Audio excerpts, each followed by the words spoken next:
I'm Karen, CEO of a construction company. Inherited this place from my father 3 years ago after he passed. Finally have the power to make real change in this toxic industry. Spent the last few months documenting every microaggression, every casual comment, every slight. Today is the day I transformed this company into what it should have been all along. Walk into the office at 7 a.m., coffee in hand, feeling empowered. My assistant Jessica looks nervous when she sees me. Good morning, Karen. Your 8 a.m. is here early. Cancel everything today. We're doing something more important. Pull up the employee roster on my computer. 847 employees total. 743 of them are men. Disgusting ratio, but not surprising in construction. These men have created a culture of exclusion for decades.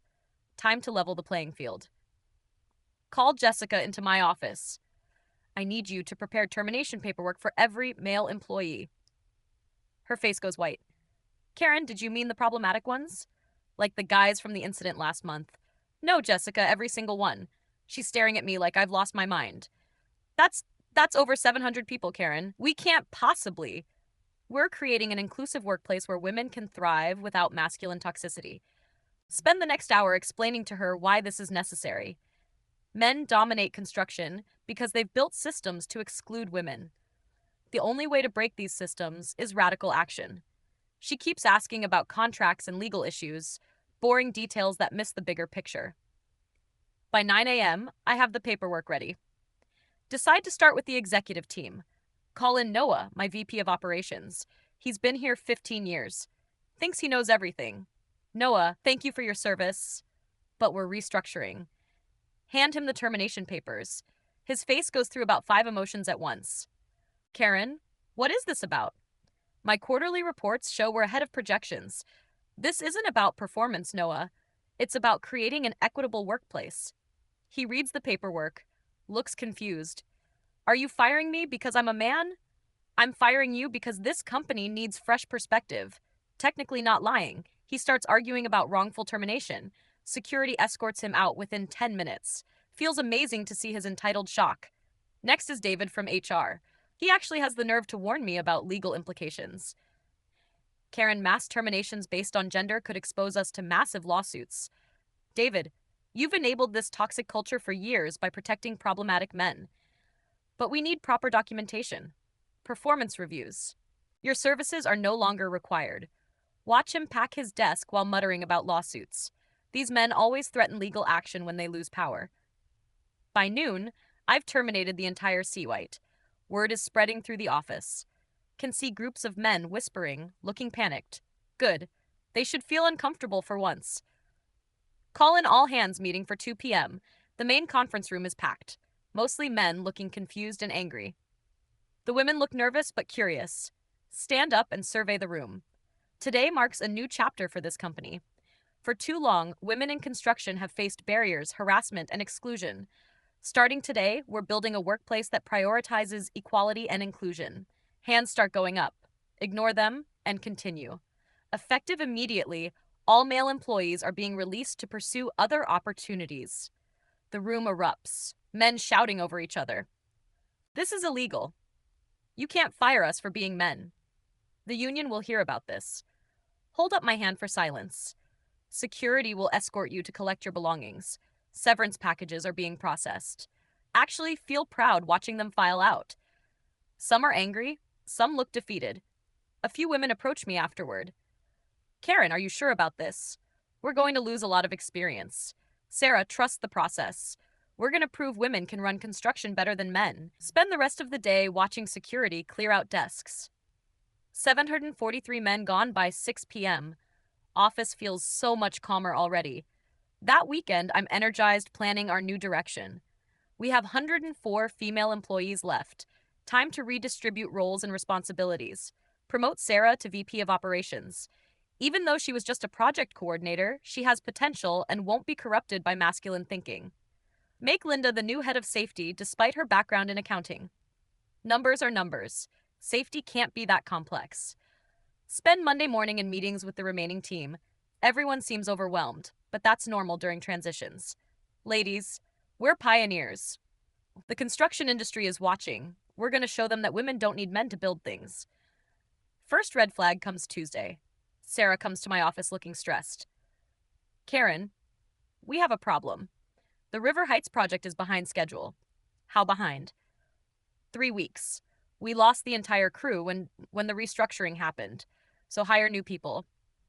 I've been trying, but experienced female heavy equipment operators are really hard to find. This is exactly the kind of defaced thinking that holds women back. Sarah, women can learn to operate equipment. We don't need decades of male-dominated experience. She looks uncomfortable. Karen, these are 50-ton-on cranes. The insurance requirements alone. Figure it out. That's why you're VP now. By Thursday, we have our first workplace accident. Patricia, a former office manager, was operating a forklift, crashed into a support beam. Minor injuries, but OSHA gets involved. The inspector is this middle-aged guy who clearly has an agenda. Ma'am, your operator doesn't have proper certification for this equipment. She's learning on the job. Women are perfectly capable. This isn't about capability. It's about safety regulations and training requirements. Slaps us with a $15,000 fine and temporary work stoppage. Spend the weekend researching equipment training programs.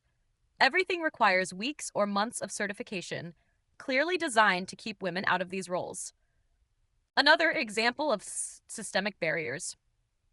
Monday brings more problems. Jennifer from what used to be accounting calls me. Karen, we can't process payroll. Robert handled all the systems before he was let go. The computers still work, right? Just do what he did. I don't have access to his passwords or know which software he used. This is why men hoard information to make themselves seem indispensable. Spend 3 days with tech support trying to recover payroll systems. End up having to hire an expensive consulting firm. They're charging us $500 per hour to rebuild what Robert apparently did solo. Typical male gatekeeping. 3 weeks in, and I'm starting to see the scope of the problem. These men didn't just do jobs. They created a web of dependencies. Every system seems to require knowledge that walked out the door. But this is exactly what I expected. Men design things to exclude women, then act surprised when we struggle. The solution is to rebuild everything properly. Hire a consulting firm run by women to overhaul our processes. They're expensive but worth it for truly inclusive systems. Meanwhile, our active projects are struggling. The Riverside Mall renovation is 6 weeks behind. Client keeps calling asking about delays. Miss Karen, we have a grand opening scheduled. Where does the project stand? We're implementing new quality standards that take time. Technically true. By month 2, we've lost 3 major contracts. Clients are getting impatient with delays. Some are threatening to pull out entirely. Sarah keeps bringing me problems instead of solutions. Karen, the electrical work at Downtown Plaza failed inspection. What do you mean failed? Code violations. The inspector says we need a licensed electrician to redo everything. We have Nancy from facilities working on electrical. Nancy used to change light bulbs. This is commercial electrical work. Lack and lecred. Getting tired of these excuses. Sarah, are you saying women can't do electrical work? No, I'm saying we need proper licensing and training. Get Nancy whatever training she needs. The licensing process takes months. Meanwhile, we're paying penalties for delayed projects. Also, getting nasty letters from the electricians' union. Apparently, Nancy doing electrical work violates their contract. Another example of masculine gatekeeping. File a discrimination complaint against the union. Month 3 brings the first lawsuit. Noah and 6 other former executives file a class action. Their lawyer sends this threatening letter. Accuse me of gender discrimination and breach of contract. My lawyer, Jessica, looks concerned. Karen, their case has merit. Mass terminations based solely on gender are legally problematic. This wasn't about gender. It was about culture change. That's not how the documentation reads. Spend $50,000 on legal fees just for the initial response. The lawsuit discovery process is eating up my time. Meanwhile, our female employees are burning out. Sarah comes in looking exhausted. Karen, I need help. I'm working 80-hour weeks, and we're still behind on everything. That's what leadership requires, Sarah, but I don't know half the technical stuff. When Noah was here, don't compare yourself to Noah. You're better than he ever was. She looks like she wants to say something else, but doesn't. Month 4 is when everything starts falling apart. Lose our biggest client when the harbor project collapses completely. Literally collapses. Structural failure during construction. Thankfully, no one was seriously hurt, but the liability insurance goes insane. Our premiums triple overnight. The cause was apparently inadequate foundation work. NY's electrical training didn't include structural engineering. Who knew those were different things? Client sues us for $2.3 million. Insurance company starts their own investigation. More lawyers, more depositions, more fees. Also getting investigated by the state licensing board. Apparently, you need actual licensed engineers for structural work. Another gatekeeping mechanism. Sarah quits on a Tuesday, walks into my office, and puts her keys on the desk. I can't do this anymore, Karen. Sarah, we're so close to turning the corner. We've lost 60% of our contracts. Half the remaining women have quit. The weak ones leave. The strong ones stay. She shakes her head. This isn't about strength. We're in over our heads. You're just scared of success. Watch her walk out, down to 23 female employees. Month 5 brings the bank meeting I've been dreading. Revenue is down 78% from last year. Legal fees are approaching $300,000. Insurance costs have quadrupled. Outstanding project penalties total $1.8 million. The loan officer, this smug guy named Richard, lays it out. Miss Karen, your company is technically insolvent. We're restructuring. This is temporary. Your debt-to-revenue ratio is unsustainable. The construction industry is notoriously male-dominated. Of course, there are challenges. This goes beyond market challenges. Your operational capacity has collapsed. He's enjoying this too much. Demands immediate collateral for our existing loans. Have to put up the office building and equipment. Month 6 arrives with an eviction notice. Can't make rent on the main office. Down to 11 employees. Most of our equipment has been repossessed. The remaining women are updating their resumes. Sit in my smaller office space reviewing the numbers. $4.2 million in debt. $180,000 in monthly operating costs. $23,000 in monthly revenue.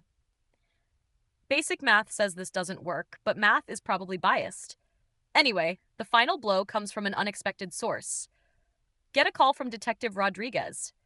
Miss Karen, we're investigating financial irregularities at your company.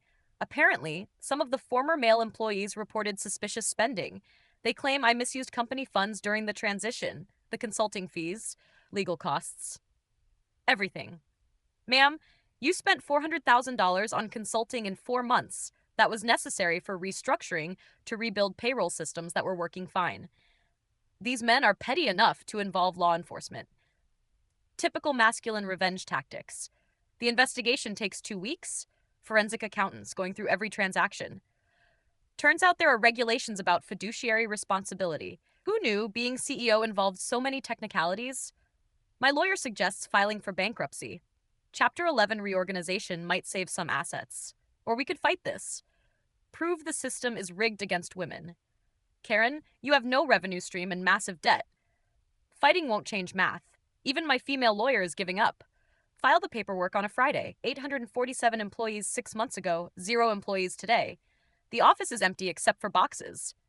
Sit in my car in the parking lot, get a text from an unknown number. Saw the news about your company. Shame how it worked out. Noah, he's probably celebrating. All those men probably are. They wanted me to fail from the beginning. Engineered the whole system to make female success impossible. Drive home thinking about what went wrong. Maybe I moved too fast. Maybe I should have kept a few men as tokens, at least until the women were fully trained. But that would have compromised the entire mission. You can't create real change with half measures. The problem isn't my approach. The problem is a society that punishes women for being bold. That night, I draft a LinkedIn post about my experience, about how the construction industry uses complex regulations to exclude women, about how financial systems are designed to punish feminine leadership styles, about how even other women get intimidated by truly radical change. Spend an hour crafting the perfect message, explaining how this failure proves the system needs to be rebuilt entirely.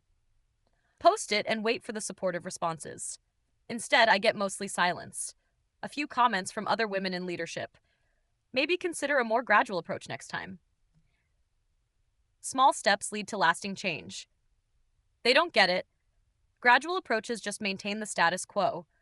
Real change requires bold action, requires someone willing to sacrifice for the greater good.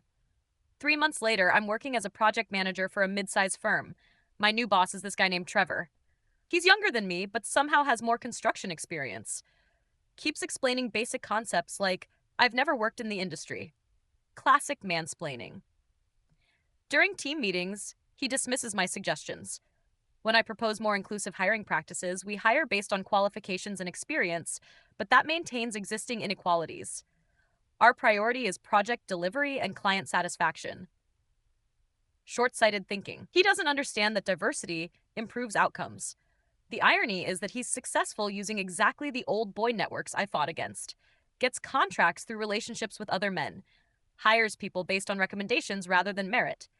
Yet somehow his projects finish on time and under budget. Typical male luck. During my performance review, he brings up areas for improvement. Karen, you have great insights, but sometimes push too hard, too fast. Change requires urgency. Incremental progress maintains oppression. Maybe consider building consensus before implementing changes. He wants me to compromise my principles. Asks if I learned anything from my previous company's challenges. I learned that the construction industry isn't ready for female leadership. He looks confused. Actually, there are several successful women-led construction companies. Token successes that prove the exception. Names 3 companies run by women, claims they grew gradually over decades. They worked within existing systems while advocating for change. That's exactly the problem. Working within oppressive systems validates them. He assigns me to smaller projects after that, probably threatened by my vision. 6 months into this new job, I hear news about my old company. Trevor mentions it during a staff meeting. Did you all hear about Westside Construction? Noah bought the assets. My heart stops. He kept about 40% of the original staff and they're rebuilding. Apparently, they landed the harbor project contract after the previous contractor failed. That's my project, my company. How did he get financing, I ask? Banks love him. His previous track record was solid. What about the structural problems with harbor project? He hired proper engineers, fixed the foundation issues. Must have cost a fortune. Actually came in under budget. Turns out most of the work was salvageable. Of course it was. He's getting credit for cleaning up problems I was solving. Typical masculine takeover tactics. That evening, I look up Noah online.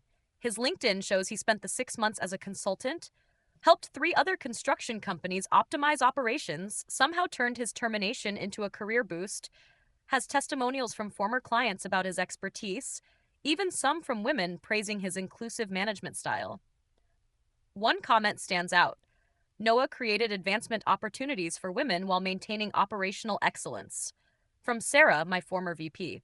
She's working for him now as Director of Operations. Apparently, he hired 12 women from my old team, gave them proper training and mentorship. They're succeeding under his leadership, which proves my point about male gatekeeping. He's taking credit for the potential I recognized in those women. Scroll through more of his posts.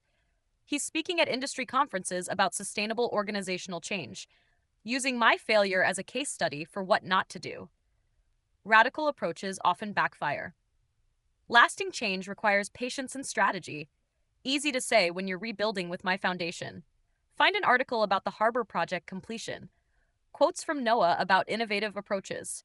We integrated diverse perspectives while maintaining technical excellence. The key is balancing vision with operational reality. Classic male appropriation of female ideas. He's getting awards for concepts I pioneered. The article mentions that 35% of his workforce is now women. Highest percentage in the region for construction. But those are women I identified and developed. He's benefiting from my investment in their potential. Realize I should probably be happy for those women. They're advancing their careers and breaking barriers, but it stings that they needed a man to legitimize their success. Proves how rigged the system really is. Spend the weekend reflecting on everything. Maybe my approach was ahead of its time. Maybe the industry needed gradual preparation for real change. Or maybe I was surrounded by people who lacked vision. Either way, I proved that bold female leadership threatens the establishment. The fact that Noah succeeded with my former employees proves my hiring was right. He just had unfair advantages I didn't. access to old boy networks, established relationships, male credibility. If I had those same advantages, my approach would have worked. Monday morning, Trevor calls me into his office. Karen, I have an interesting opportunity. Hands me a folder. Noah at Westside Construction is looking for a senior project manager. He specifically asked about you. My stomach drops. What did you tell him? That you're talented, but might benefit from his mentorship style. You want to get rid of me. I want to see you succeed. Noah builds great teams by stealing the credit for other people's work. Trevor looks confused again. He rebuilt a failed company and created opportunities for women using my employees and my foundation. Karen, maybe it's time to consider that collaboration achieves more than confrontation. He's probably right. But accepting Noah's job offer feels like admitting defeat, like validating his approach over mine. That evening, Noah calls me directly. Karen, I'd like to discuss an opportunity. His voice is annoyingly calm. What kind of opportunity? Senior project manager for our downtown development portfolio. Reporting to you, yes, but with significant autonomy and growth potential. Why would you want to hire me? Because you identified great talent and had valid insights about industry problems. Your execution had issues, but your vision wasn't wrong. Just my methods. Change management is complex. I learned that the hard way too. He sounds genuine, but this could be a power play. What's the salary? 15% above your current position plus performance bonuses. And I'd be working with my former employees. Some of them, yes. Sarah speaks very highly of you, even after everything. She says you pushed her to grow even when she resisted, that you saw potential others missed. Spend the weekend considering his offer. Part of me wants to refuse on principle. Accepting feels like validation of his superiority, but another part recognizes the practical benefits. Higher salary, larger projects, opportunity to influence change from within. Maybe this is how real progress happens. Incremental advancement rather than revolutionary transformation. Call him Tuesday morning. I'll take the job, but I have conditions. I'm listening.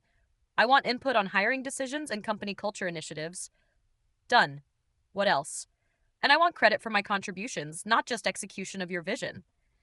Fair enough. Anything else? Regular feedback and advancement opportunities based on performance. Karen, I built my reputation by developing talent. You'll get every opportunity you earn. Starts next Monday. First day, Noah introduces me to the team. Sarah greets me with a genuine smile. Karen, I'm so glad you're here. Are you really after everything? You taught me I could do more than I thought possible, even though I almost destroyed your career. You gave me a chance when no one else would. Noah just gave you the training and support to succeed. She nods thoughtfully. Maybe that's what leadership is. Seeing potential and creating conditions for growth rather than just removing obstacles. I think both matter. Maybe she's right. Maybe effective change requires both vision and strategy, recognition of problems and sustainable solutions. Spend the morning reviewing project portfolios. Noah's operation is impressive. Diverse teams, efficient processes, strong client relationships. Everything I wanted to achieve, but with sustainable systems. During lunch, he sits down next to me. Honest question. What do you think of what we've built here? Consider lying, but decide on truth. It's what I wanted to create, but better executed. Your instincts about inclusion were right, but you implemented them without destroying everything else. Experience helps. I made similar mistakes earlier in my career. You failed a company too. Nearly about 10 years ago, I tried to modernize a family construction business too quickly. What happened? Almost the same as you. Pushed experienced people out before building replacement systems. Learned that change management is a skill, not just good intentions. This reframes everything. He's not succeeding because he's a man. He's succeeding because he learned from failure. Same mistakes I made, but earlier in his career with lower stakes. Is that why you hired me? Partly talent that learns from failure becomes unstoppable. And you think I've learned? We'll find out. 3 months in, I'm getting comfortable with the role, leading a team of 8 on a mixed-use development, implementing inclusive practices within established frameworks. Progress feels slower but more sustainable. Sarah and I work together again, this time with proper support systems. She's grown tremendously in technical skills. Remember when you threw me into operations management? She asks during a coffee break. You seemed ready. I was terrified, but it forced me to realize I could learn anything. Even with no experience, especially with no experience, no preconceptions about what was impossible. But the training Noah provided helped too. Absolutely. Vision needs to be paired with competence. Her success validates my original assessment, but also highlights what I missed about development processes. 6 months in, Noah promotes me to Director of Development, manage 4 project managers, and oversee strategic planning. Exactly the influence I wanted in my original company, but achieved through collaboration rather than revolution. During my promotion meeting, he brings up an interesting point. Your failure taught me as much as your success is now. How so? Watching what happened showed me the importance of change management. I've used your experience as a cautionary tale in leadership training. Gee, thanks. But also as proof that bold vision matters. The industry needed someone willing to challenge assumptions. Even if the execution was flawed, especially then failed experiments teach us what works. Realize he's been studying my approach, learning from my mistakes to improve his methods. So, my failure contributed to your success. Your failure contributed to the industry's progress. That's actually kind of meaningful. Change requires pioneers willing to take risks. Some pioneers fail, but they clear the path for others. Driving home that night, I think about the conversation. Maybe my original company wasn't just a failure. Maybe it was necessary disruption that enabled later progress. Radical action that shifted the conversation, even if it didn't achieve immediate goals. Noah succeeded partly because I proved gradual change was safer than revolution. My failure made his moderate approach look reasonable, which enabled him to implement many of my original ideas. The irony is that my catastrophic failure might have advanced women in construction more than moderate success would have. By proving the consequences of moving too fast, I cleared space for sustainable approaches. 1 year later, I'm presenting at a construction industry conference. Topic: Learning from failure, bold vision, and sustainable change. Tell the story of my original company honestly. Acknowledge mistakes while defending core principles. Radical change often fails, but it shifts the conversation. It makes moderate change look reasonable by comparison. Sometimes failure is the most important contribution. During Q&A, a young woman asks about gender progress. Do you think women need to choose between vision and success? No, but we need to learn strategy as well as courage. Bold ideas need sustainable execution. Both matter, but in the right sequence. After the presentation, Noah finds me. Great talk, honest and insightful. Think it will help women avoid my mistakes. I think it will help everyone balance vision with pragmatism. Your experience is valuable precisely because you pushed boundaries. Even though I failed spectacularly, especially because you failed spectacularly. Failure at scale teaches lessons that small failures can't. Realize he's right. My catastrophic failure provided data that gradual failures wouldn't, proved definitively what doesn't work, cleared the path for sustainable approaches. Maybe that was always my role, to be the cautionary tale that enables others' success. 2 years later, my current company has 40% female employees, highest in the region, achieved through gradual but persistent progress. Sarah is now VP of Operations. 12 women from my original team now hold management positions. They succeeded because someone was willing to see their potential, even if the first attempt at developing them failed. Sitting in my office, reviewing quarterly reports, we've exceeded revenue targets while maintaining inclusive hiring. Everything I dreamed of achieving, but built sustainably. Get an email from a business school professor wants to interview me for a case study on constructive failure, how spectacular failures can enable later success. Apparently, my story is becoming a standard example of how bold vision needs strategic execution, how failed change attempts can still advance progress. Read through some of the academic articles about my experience. They frame it as necessary disruption rather than simple failure. Argue that my extreme approach was required to shift industry conversation even though it couldn't succeed operationally. One article quotes Noah extensively. Karen's approach taught the industry that change was both necessary and possible. Her failure proved that gradual change was the realistic path. Without her pushing the boundaries, moderate progress wouldn't have seemed urgent. He's giving me credit for his success. acknowledging that my failure enabled his approach. The irony is that I'm finally getting recognition for failing in exactly the way everyone said I would. Maybe that was always the point, to prove that dramatic change was necessary, even if it couldn't be achieved through dramatic methods. 5 years later, I'm consulting on organizational change, helping companies implement inclusive practices sustainably, using my failure as a roadmap of what to avoid. My client list includes 3 major construction companies, all implementing gradual diversity initiatives, all using my original vision with Noah's strategic approach. During one consulting session, the CEO asks about my motivation. Why do you focus on change management after your experience? Because change is still necessary, just better executed. Your failure didn't change your principles.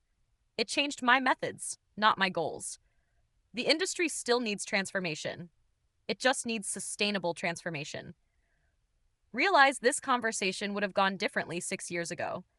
I would have been defensive about my original approach, insisted that my methods were right but unsupported.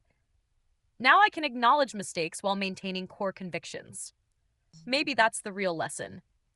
Not that bold vision is wrong, but that effective vision requires continuous learning. My original company failed catastrophically, but it succeeded in proving change was necessary and taught me how to achieve change sustainably. Perhaps that was always the intended outcome, just not the one I expected. If this confession kept you hooked, make sure to subscribe, like, and share. We share powerful true stories every day that explore the complex realities of life.